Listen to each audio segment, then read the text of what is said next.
بسم اللہ الرحمن الرحیم۔ السلام علیکم معزز ناظرین، فیکٹ و فن ٹی وی میں خوش آمدید۔ طہارت اور وضو کے مسائل بحوالہ صحیح البخاری، حدیث نمبر 142۔ حضرت انس رضی اللہ عنہ نے فرمایا کہ رسول اللہ صلی اللہ علیہ وسلم جب قضائے حاجت کے لیے بیت الخلاء میں داخل ہوتے تو یہ دعا پڑھتے: اللہم انی اعوذ بک من الخبث والخبائث۔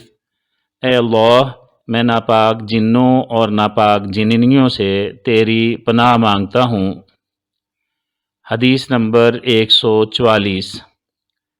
حضرت ابو ایوب انصاری رضی اللہ عنہ سے روایت کرتے ہیں کہ رسول اللہ صلی اللہ علیہ وسلم نے فرمایا کہ جب تم میں سے کوئی بیت الخلاء میں جائے تو قبلہ کی طرف منہ کرے، نہ اس کی طرف پشت کرے۔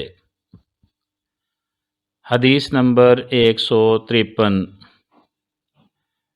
ابو قتادہ رضی اللہ عنہ سے روایت ہے کہ رسول اللہ صلی اللہ علیہ وسلم نے فرمایا: جب تم میں سے کوئی پانی پیے تو برتن میں سانس نہ لے، اور جب بیت الخلاء میں جائے تو اپنی شرمگاہ کو داہنے ہاتھ سے نہ چھوئے اور نہ ہی داہنے ہاتھ سے استنجا کرے۔ حدیث نمبر 155۔ حضرت ابو ہریرہ رضی اللہ عنہ فرماتے ہیں کہ رسول اللہ صلی اللہ علیہ وسلم ایک مرتبہ رفع حاجت کے لیے تشریف لے گئے۔ آپ صلی اللہ علیہ وسلم کی عادت مبارکہ تھی کہ آپ صلی اللہ علیہ وسلم چلتے وقت ادھر ادھر نہیں دیکھا کرتے تھے، تو میں بھی آپ صلی اللہ علیہ وسلم کے پیچھے پیچھے آپ صلی اللہ علیہ وسلم کے قریب پہنچ گیا۔ مجھے دیکھ کر آپ صلی اللہ علیہ وسلم نے فرمایا کہ مجھے پتھر ڈھونڈ دو تاکہ میں ان سے پاکی حاصل کروں، یا اسی جیسا کوئی لفظ فرمایا، اور فرمایا کہ ہڈی اور گوبر نہ لانا۔ چنانچہ میں اپنے دامن میں پتھر بھر کر آپ صلی اللہ علیہ وسلم کے پاس لے گیا اور آپ صلی اللہ علیہ وسلم کے پہلو میں رکھ دیے اور آپ صلی اللہ علیہ وسلم کے پاس سے ہٹ گیا۔ جب آپ صلی اللہ علیہ وسلم قضائے حاجت سے فارغ ہوئے تو آپ صلی اللہ علیہ وسلم نے پتھروں سے استنجا کیا۔ حدیث نمبر 136۔ نعیم المجمر فرماتے ہیں کہ میں ایک مرتبہ ابو ہریرہ رضی اللہ عنہ کے ساتھ مسجد کی چھت پر چڑھا تو آپ نے وضو کیا اور کہا کہ میں نے رسول اللہ صلی اللہ علیہ وسلم سے سنا تھا کہ آپ صلی اللہ علیہ وسلم فرما رہے تھے کہ میری امت کے لوگ وضو کے نشانات کی وجہ سے قیامت کے دن سفید پیشانی اور سفید ہاتھ پاؤں والوں کی شکل میں بلائے جائیں گے، تو تم میں سے جو کوئی اپنی چمک بڑھانا چاہتا ہے تو وہ بڑھا لے، یعنی وضو اچھی طرح کرے۔ حدیث نمبر 157۔ ابن عباس رضی اللہ عنہما سے روایت ہے کہ رسول اللہ صلی اللہ علیہ وسلم نے وضو کرتے ہوئے ہر عضو کو ایک ایک مرتبہ دھویا۔ حدیث نمبر 158۔ عبداللہ بن زید رضی اللہ عنہ بیان کرتے ہیں کہ نبی کریم صلی اللہ علیہ وسلم نے وضو میں اعضاء کو دو دو بار دھویا۔ حدیث نمبر 140۔